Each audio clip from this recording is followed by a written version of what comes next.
So good to see you. Great to be here. Thank you for having me. Of course. No, this is an important conversation. So thank you. Thanks for being here. So guys, we're going to be talking about Cisco's AI security framework.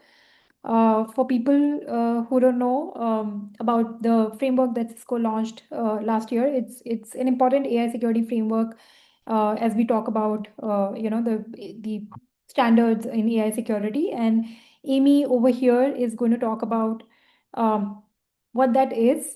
How do you correlate this with maybe OWASP, maybe other frameworks in the world. Amy is from Cisco. She's the leader in AI threat intelligence. Amy, over to you with the introduction and then Sounds good. your thoughts. Right. Let me get my screen share started as well.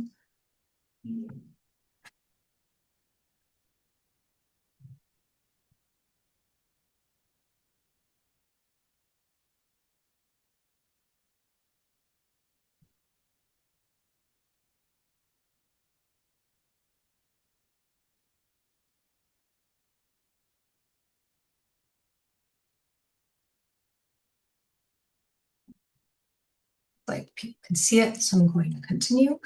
All right, just a quick overview of what I will be covering today. A quick intro from me. Then I think at this point in the afternoon, you all are already familiar with agent security, so I'm just going to go very high level. Then we'll dive into the OWASP top 10 for agentic applications, then into the Cisco Security and Safety Framework. And then what we're going to do is apply both of those frameworks to real world threats or incidents that have occurred, and then leave you with some final guidance for securing your agents.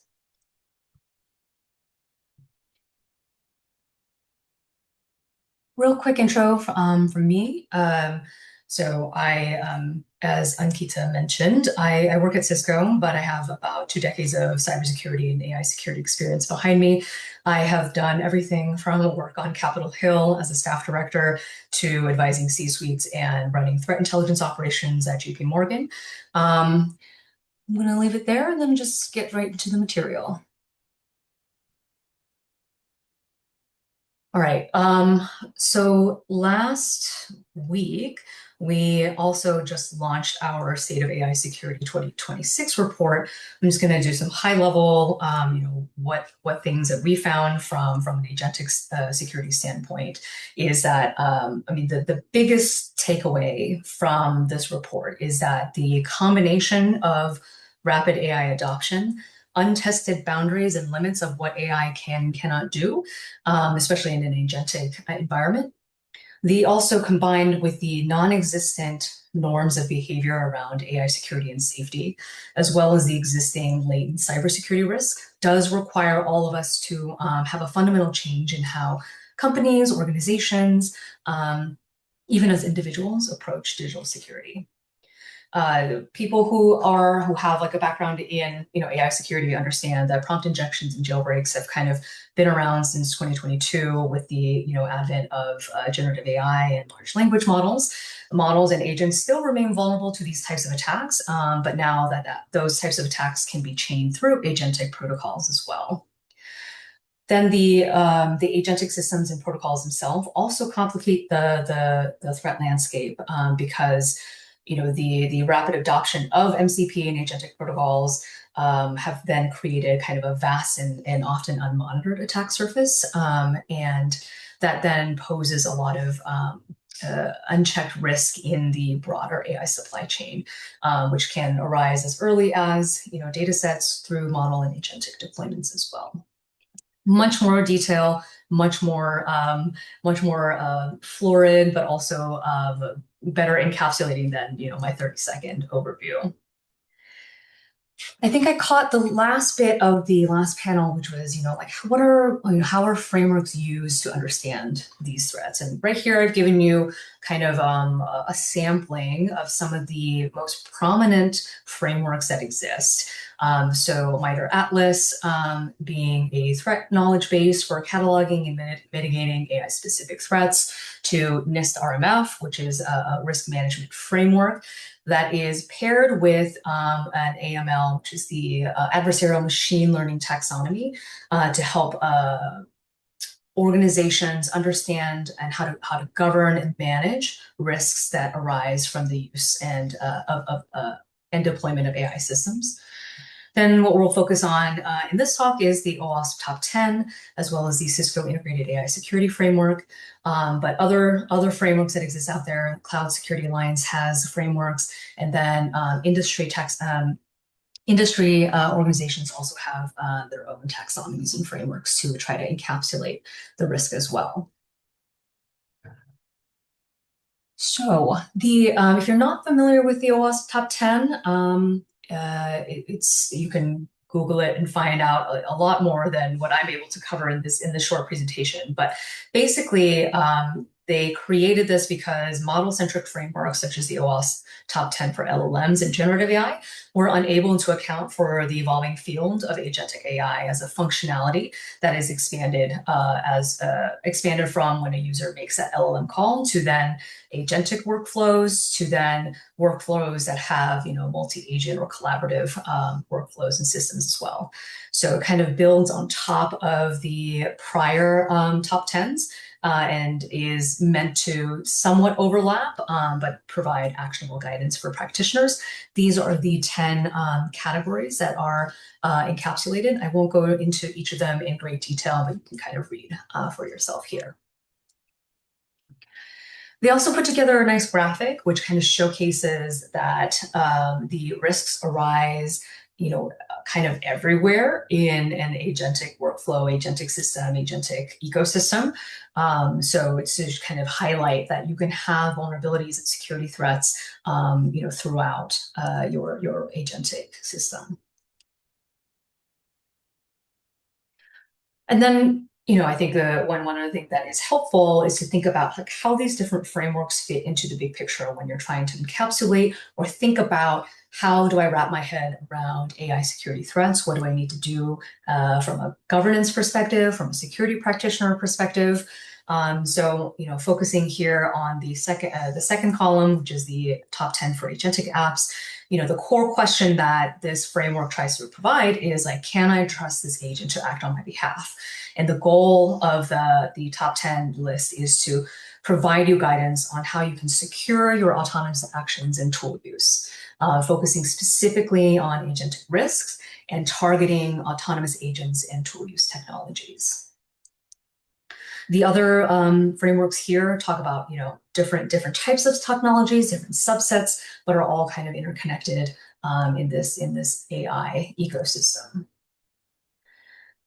So the reason behind why the Cisco AI, why we created the AI security framework, was when we were thinking about and looking at investigating all of these existing frameworks out there, and the dimensions that we had to consider AI risk arising from, everything from content safety harms to multimodality, supply chain risks. We just found that the existing frameworks out there were a little insufficient to be able to fully encapsulate that.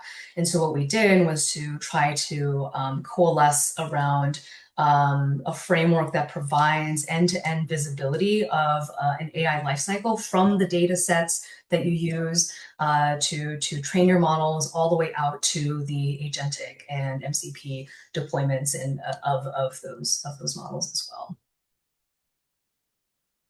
So I'm going to go a little bit into kind of what the Cisco AI Security Framework is, as well as the components of it, because it's relatively new. We just launched it in December, and so we have I think the OWASP and MITRE have existed for obviously a lot longer, but the primary motivation when we are thinking about how we secure AI is not just the traditional CIA triad, right, of protecting systems from unauthorized use, availability attacks, integrity compromise, but also making sure that the AI that we use and deploy remains accountable.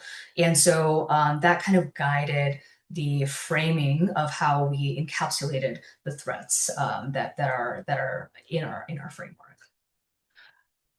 So here, our framework serves both as a tool and as a taxonomy. So the categories and dimensions that I mentioned earlier, from content safety failures, model and supply chain compromise, agentic behaviors, and ecosystem risks, those are all things that we wanted to account for from an adversarial perspective, and how the modern AI systems can fail, how adversaries can exploit them, and then also serves as a tool to be able to help organizations understand the threats and then build defenses that can evolve alongside continued capability advancements in AI.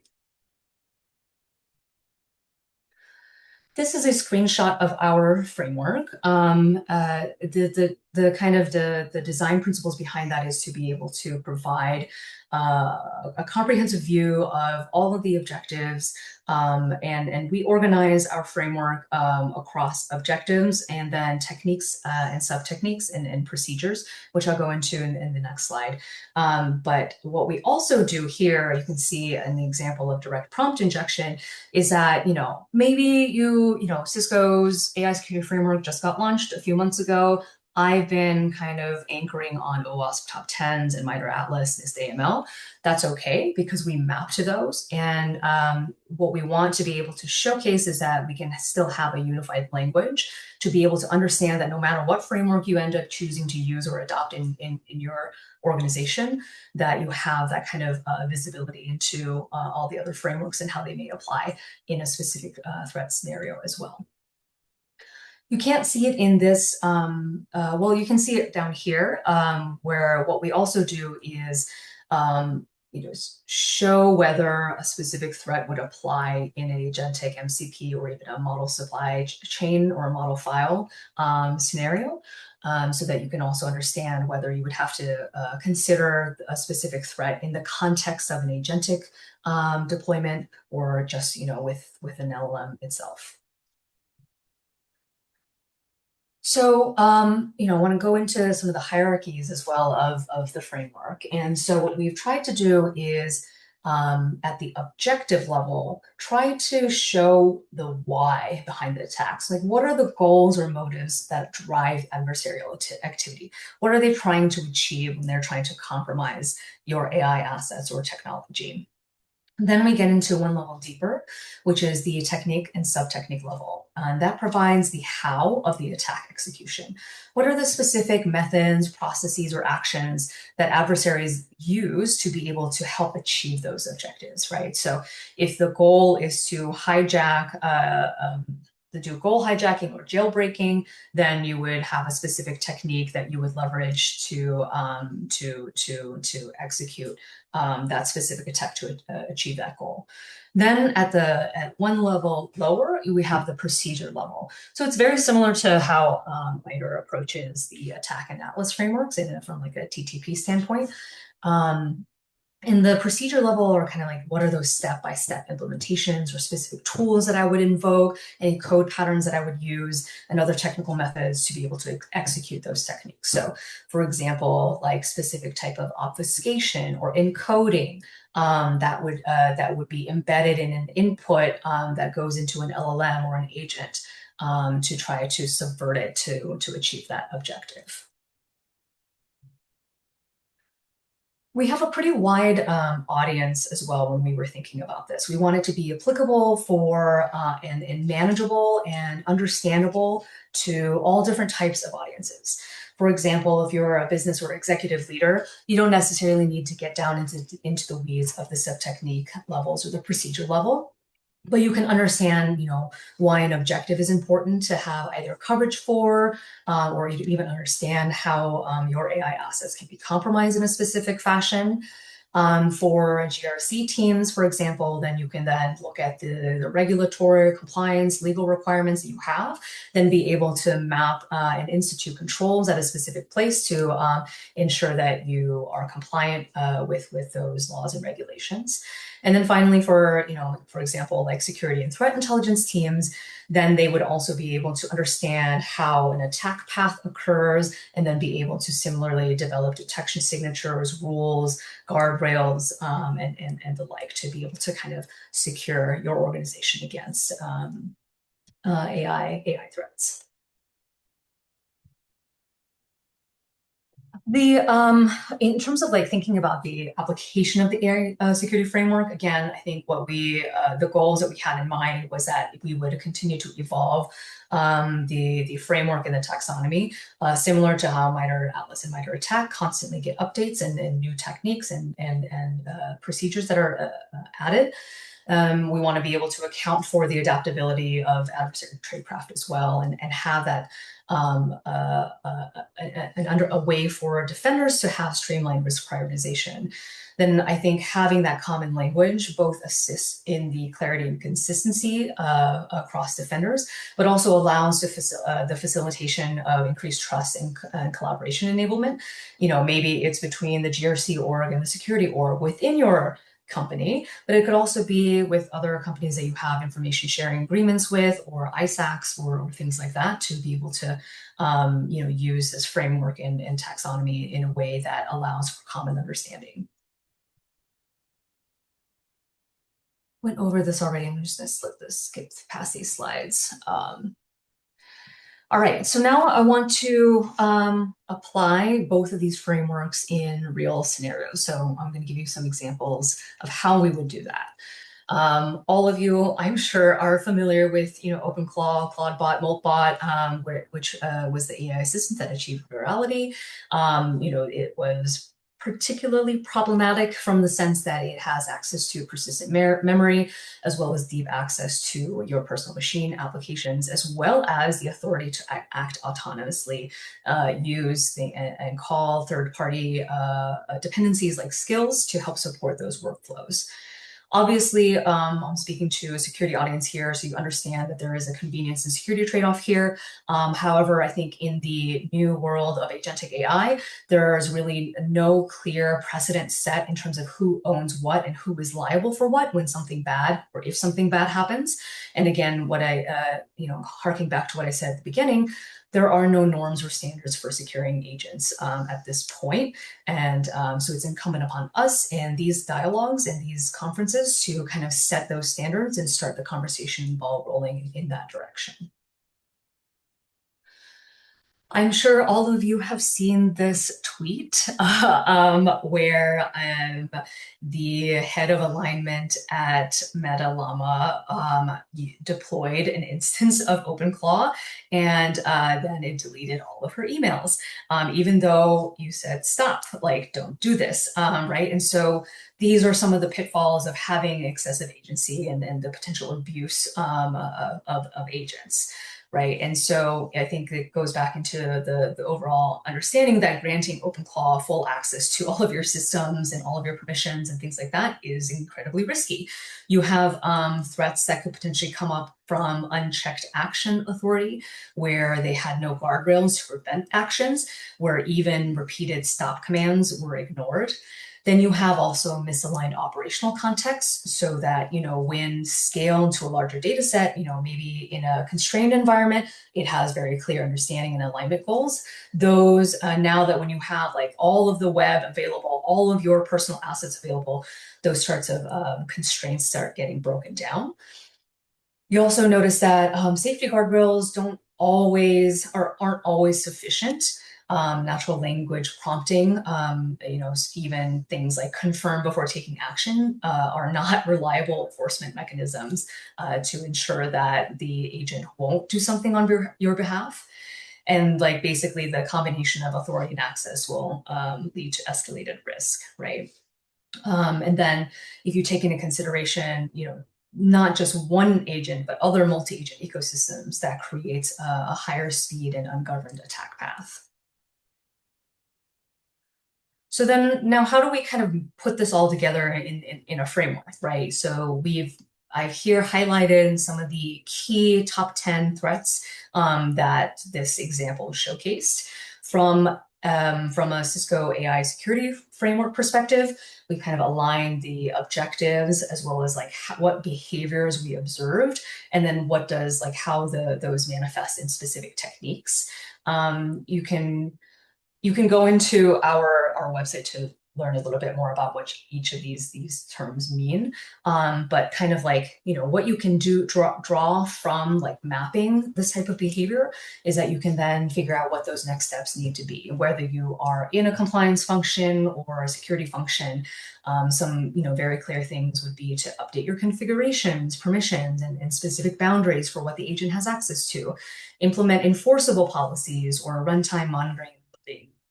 And then from more of a longer term blue teaming aspect, or just like a defensive aspect, you can also plan red teaming engagements, knowing exactly what to test for, specific techniques and how those manifest, and then use the findings from those engagements to institute plans for governance. All right, I'm going to go into one other example here, which is the supply chain compromise aspect of it, which also achieved a lot of virality in terms of like from the security side of the use of skills as a supply chain risk factor. So for those who aren't familiar, agent skills are basically package instructions, scripts, or other files that can enhance agent kit capabilities. They are kind of like reusable, composable, and they can have achieve persistence as well through your different sessions. They're able to kind of, as I mentioned here, like abstract those complex actions and accelerate kind of and unblock a lot of the things that would typically inhibit or dampen or slow down a human when they're building things or interacting with the web or things like that. But again, the ecosystem for skills are definitely forming faster than the security controls. And, history has shown time and time again that extensions and plugins do become prime attack vectors, especially if they are integrated and executed with full permissions and full trust. So basically here, like you have implicit high privileges by default. They run with full permission of the host agent. So, they have the ability to do file system read write, have shell access, have access to your API keys. There's no necessarily any sort of minimal vetting requirements that are imposed prior to the download, institution, and use of a skill. And I think there was a paper that was released, I think in December as well, or early January, where they analyzed, I think like 40-something thousand skills and found like 26% or something like that. A high percentage of skills had some either outright maliciousness or some insecurity associated with that. Again, skills is just another vector for prompt injection and hidden instructions, where agents who are prone to, who understand instructions through natural language can then potentially interpret those prompt injections as executable commands. When we think about how that maps, again, to the framework, we have agent supply chain vulnerabilities for skills specifically. And then here, again, breaking down into the specific objectives, as well as how we observed those behaviors, and then the techniques that also apply to that as well. So, for example, like prompt injection in a skill file would be some form of communication compromise where you're able to inject malicious instruction through an otherwise trusted vehicle. Again, that brings us to kind of like how this can help in terms of next steps. You can then find ways to vet and govern those skill files through either scanning or implementation of specific policies, additionally imposing additional runtime controls and monitoring. Again, red teaming engagements that kind of focus on this specific threat vector, and then within your organizations or even in your own practice, formalizing a specific skill usage policy as well. Trying to be cognizant of time. And so I think, just some high level guidance of how you can stay ahead of the threat. So I would say, use our taxonomy to kind of guide your AI security journey. What we do is kind of help provide the art of the possible in terms of all the different types of threats that can impact your environment. That paired with OWASP top 10 then helps you then prioritize some of the top threats that exist out there, then you can then hone in on specific techniques that you would want to, measure your susceptibility to those types of threats, or institute any sort of controls or governance procedures. Then you can also use the AI security framework to help define your organizational AI strategy, map your AI attack surface, implement governance, specific controls that are associated with specific threats and specific attack techniques, and then use this to further down secure your supply chain all the way down from your data sets and your model files to the deployment of your agents. And then, I think use this to train your teams to understand that AI threats can be more than just deep fakes, and that there's a lot of other additional compromises that may occur out there. Last thing that I'll end on before I stand down for any questions is, again, like the OWASP Top 10 helps highlight those critical autonomy-specific risks. Then the framework expands upon those taxonomies by mapping adversary objectives to actionable defensive categories. And I think that together these frameworks can help organizations understand agentic threats and implement the appropriate defenses to stay ahead of adversary capabilities. And I'll stop there. Okay, perfect. Thank you, Amy. This was awesome. Guys, so Cisco AI security framework, I've looked at it and I think it's pretty comprehensive. There are lots of good things about it, but the one thing that I love about it is if you go to some of these links that I just mentioned over here, it applies to agents, MCPs, models, all three. It's not just Gen AI app or agent. But in most of the framework, it's kind of high level, but this one is applying to all three, which is pretty cool. The I have some question, Amy. We have less time, but I have one question, which is important. That all we've talked about frameworks. It's a pretty evolving industry. AI security, AI in general. What, according to you, if I'm starting today as AI security leader, what according to you in the AI security framework will be the top three I should look at, in terms of threats? Top 3 threats. Yeah. I would say probably prompt injection, jailbreaks, and supply chain risk. And I think that there are other frameworks out there that are very helpful in terms of helping you understand your organization's maturity level as well, because there are a whole host of different types of options and defensive controls that you could implement. But if you're not even deploying agentic applications within your organization, do you even need to go to that level of detail? I would say no, right? If you're just wrapping your head around like how you can utilize a RAG chatbot within your organization, those are very different. The control environment, the defenses are very different than when you are, customer facing or potentially have the risk of data exposure and things like that. I'm trying to think of, I think there's an organization called Cyber Risk Institute that just last week also released a framework.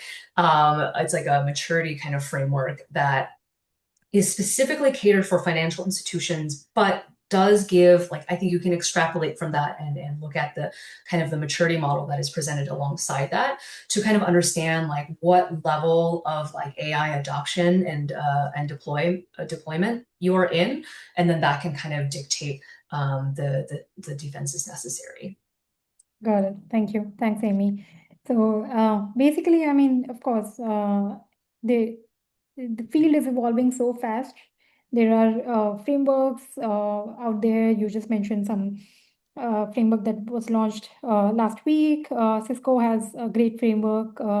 It really depends. It really boils down to what your organization's goals are, needs are, what their maturity level is, and depending on that, you apply, what is right fit for you. Awesome. Thank you. Thanks, Amy. Thanks for Thank you having so this much. conversation. This was really wonderful and great content, by the way. I saw very, very good depth in the content. Thank you. Awesome. Awesome. Thank you so much for having me.